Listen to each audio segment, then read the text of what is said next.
In this video, I'm going to talk about how big Comfrey can get and how we're going to choose to maintain it. If you look here, this is actually supposed to be a walkway, and I already know that I can't mow through it and it won't be able to make it through, so what we've got to do is grab a blade. Let me bring you to this other spot that gave us a little bit of hassle too as we pass a huge elderberry.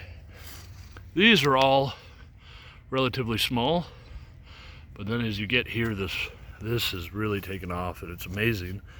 And right now it is strong enough and in its growing stage that it's all upright and happy.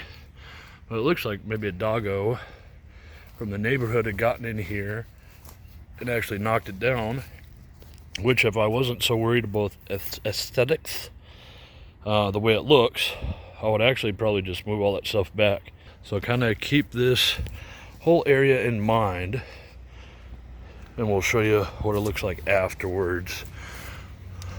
So here we are now. I decided to leave this one the way it is because it's not really messing up our edge here. It also covers out some of that stuff. This part I did cut a lot off.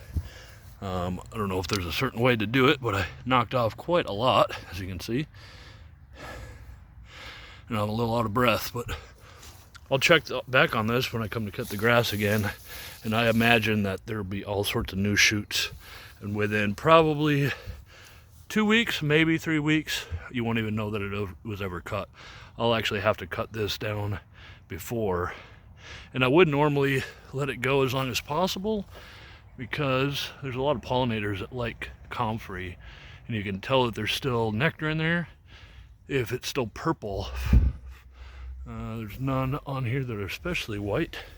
Let me bring you over to the truck and show you just how much I'd cut off. So there are still some wood chips back here, but most of this mass is comfrey. Here you can see the color difference. That's no more pollen or nectar, and that one obviously still has some flowers that open up. So we'll bring this back to the house and use that as green manure, green mulch, whatever you want to call it. And that's really one of the reasons why you'd even want this plant. And lastly, to show you what this ended up turning out, I ended up trimming both sides of that. There's a couple of stalks. You can see each stalk pretty clearly there. And then now we actually have a pathway. I went through, it wasn't too bad here and there, just a couple of stalks. But then this one in the center, so I do have, cedar trees here that I'm trying to, these comfrey were supposed to aid the cedars in growing. They seem to be doing a pretty good job, but we do want it to be a walkway. So we got all that trimmed off, kind of cleaned up our corners, and we're doing pretty good now. Much more inviting than having all that. And I think with all that cutting and then finishing mowing, maybe 20 minutes. And this is the tool I'd used. Super easy. I just kind of pulled it against the stalks while I held the other stuff with my hands. Just kind of yanked on it.